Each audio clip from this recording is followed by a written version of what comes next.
Hello guys, welcome back to the channel.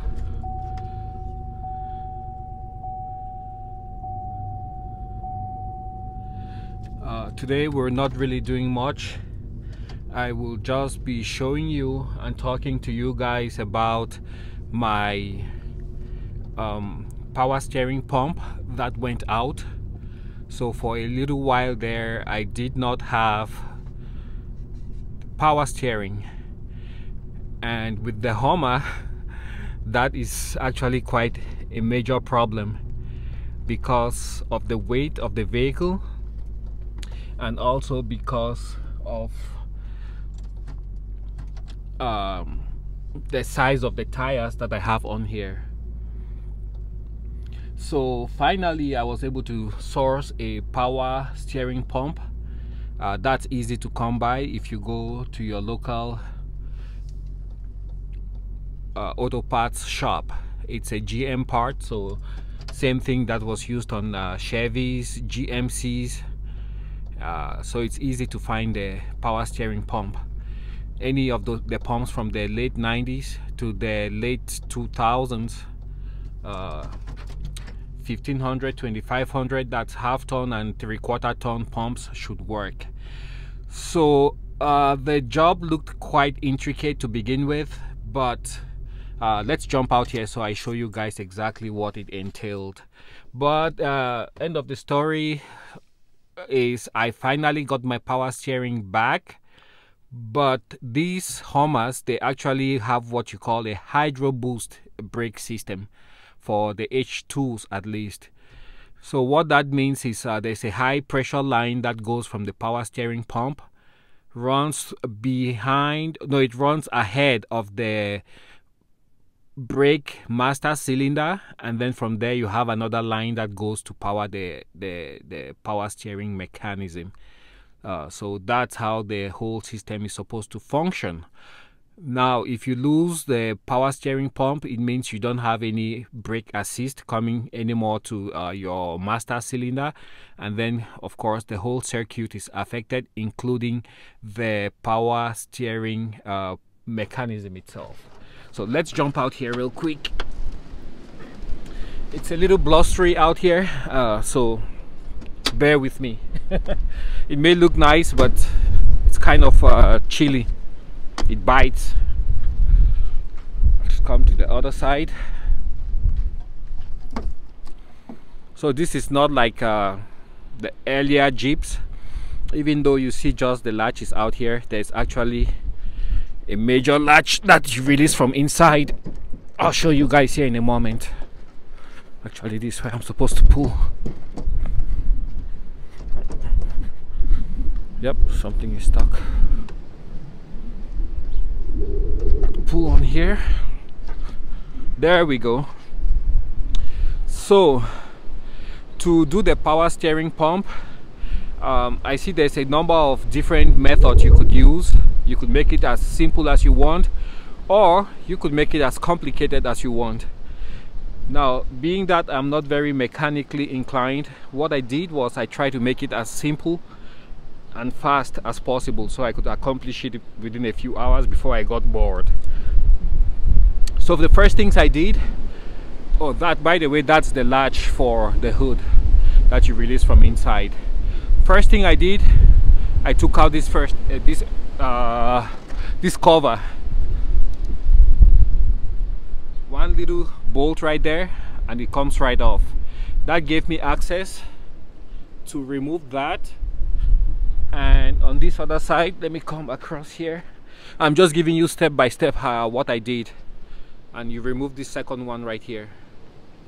That way you can actually take out this air intake, and it gives you room to continue with your work. The next thing I did, took out this, and there's one on the other side. Let's go back and forth. There's one right here. Took out those two. There's a third one right there. I need a pointer right there. I don't know if you guys can see that. Take that out, and then this fan shroud, you can actually spin it around. So the bottom part of the shroud will not allow you to pull out the shroud as is with the fan in place. So it will actually, you'll get everything snagged up and you won't be able to pull out the shroud. So the next thing I did was I used the release, which you see right there. It's a bit hard to see. On the shroud, there's a little flap right there that shows something like dates. It's just a little bit down there.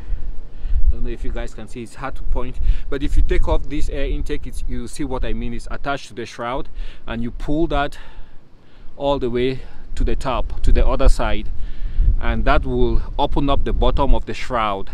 And once you do that, it allows you to pull out the shroud, and once the shroud is out of place, then you go ahead and release the serpentine belt.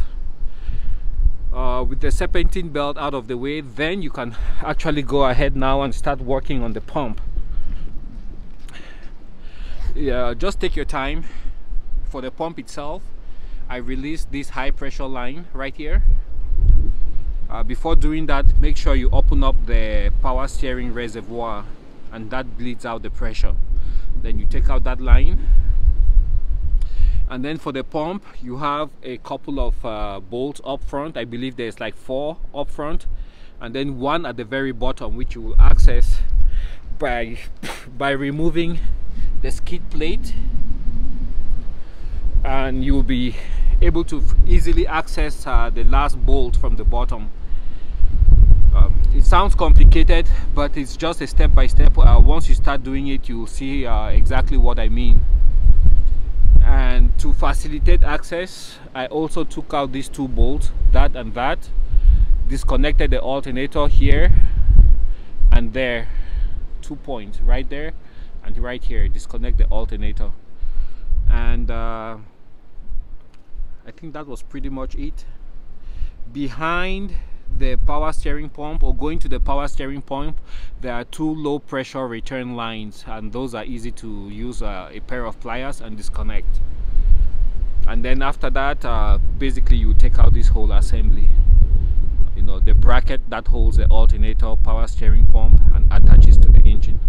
You just lift everything out from here, and you can take it onto a bench and swap out the old pump for the new one. I rented 2 tools. I rented the fan remover tool, but I didn't have to remove the fan, so I didn't use that. And I also rented a pulley remover tool. Nope, no, I got that one actually from one of my buddies. I didn't rent that one. They had an incomplete set, so I didn't rent that. But I had some issues getting the pulley back on there, so I just used a BFH to get everything back in place.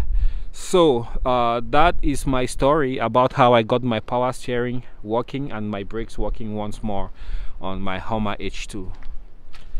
If you have similar issues, that might be the problem. Take it to a mechanic and have it diagnosed.